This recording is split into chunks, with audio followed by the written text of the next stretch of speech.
দর্শক, এই মুহূর্তে রাজধানীর পাশাপাশি ভোলা ও মৌলভীবাজারে আছেন আমাদের সহকর্মীরা। তাদের কাছ থেকে জেনে নেব সেখানকার হামের সবশেষ পরিস্থিতি। শুরুতেই যাচ্ছি রাজধানীর মহাখালী ডিএনসিসি হাসপাতালে। সেখানে আছেন আমাদের সহকর্মী আর কে রেজা। তিনি জানাচ্ছেন সেখানকার সবশেষ অবস্থা।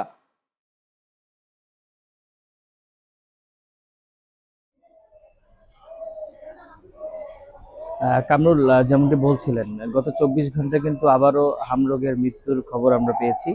স্বাস্থ্য অধিদপ্তর গত 24 ঘন্টায় আরও 5 জন শিশুর মৃত্যুর খবর আমাদের নিশ্চিত করেছে। এছাড়া আমি এই মুহূর্তে রয়েছি রাজধানীর মহাখালী ডিএনসিসি ডেডিকেটেড হাসপাতালে।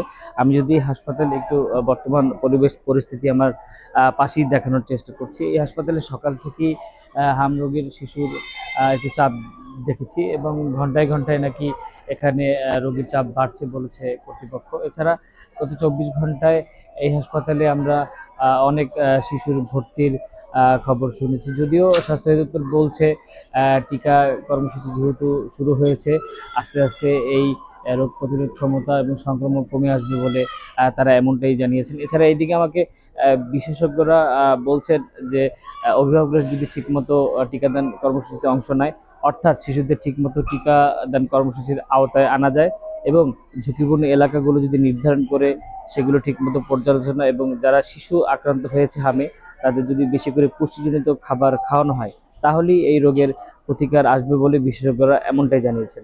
তো কামরুল, এই ছিল আমার কাছ থেকে রাজধানীর ডেডিকেটেড হাসপাতাল থেকে হাম রোগের সর্বশেষ অবস্থা। ধন্যবাদ রেজা। দর্শক, এবার যাচ্ছি ভোলা 250 শয্যার জেনারেল হাসপাতালে। সেখানে আছেন আমাদের সহকর্মী মনসুর আলম। তিনি জানাচ্ছেন সেখানকার হামের সবশেষ অবস্থা।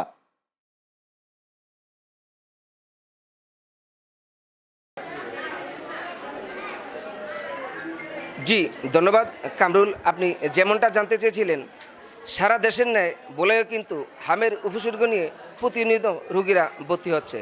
তবে গত 24 ঘন্টায় 7 জন হামের উপসর্গ নিয়ে ভর্তি হয়েছে। এ পর্যন্ত 230 জন রোগী ভর্তি হলেও 3 জনের মৃত্যু নিশ্চিত করেছেন ভোলার স্বাস্থ্য বিভাগ।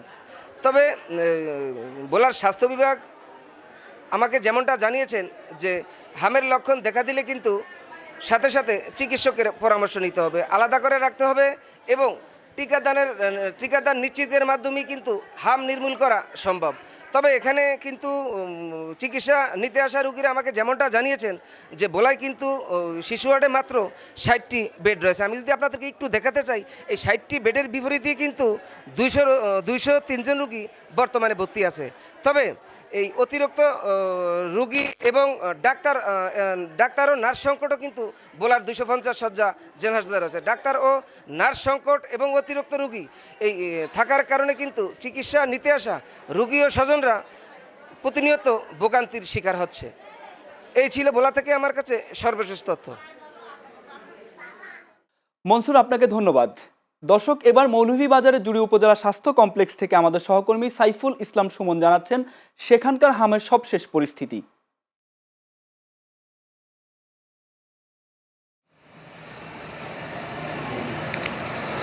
ধন্যবাদ কামরুল আপনাকে। আপনি জানেন যে সারা দেশের মতোই মৌলভীবাজার জেলার জুড়ি উপজেলা স্বাস্থ্য কমপ্লেক্সে হামের উপসর্গ নিয়ে প্রতিদিন রুগীরা ভর্তি হচ্ছেন।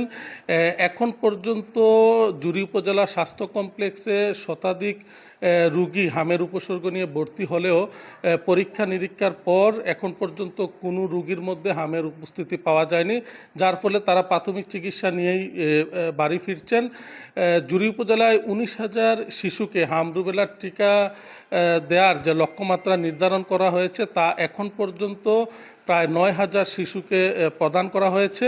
জুড়ি উপজেলায় 145টি টিকাদান কেন্দ্রে একযোগে সকাল 8টা থেকে বিকেল 4টা অবধি এই হাম রুবেলার টিকাদান কর্মসূচি চলছে এবং হামের বিষয়টিকে মাথায় রেখে জুড়ি উপজেলা স্বাস্থ্য কমপ্লেক্সের 4র্থ তলায় একটি আইসোলেশন সেন্টার বা কর্নার তারা করেছেন, যেখানে 4টি বেড সহ হামের সব ধরনের প্রস্তুতি উপজেলা স্বাস্থ্য কমপ্লেক্স রেখেছেন।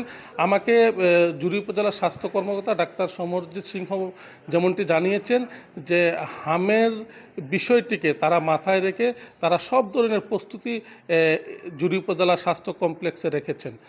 তো এই ছিল আমার কাছে মৌলভীবাজার জেলার জুরি উপজেলা স্বাস্থ্য কমপ্লেক্স থেকে হামের সর্বশেষ তথ্য। ধন্যবাদ কামরুল আপনাকে। সুমন, আপনাকে ধন্যবাদ।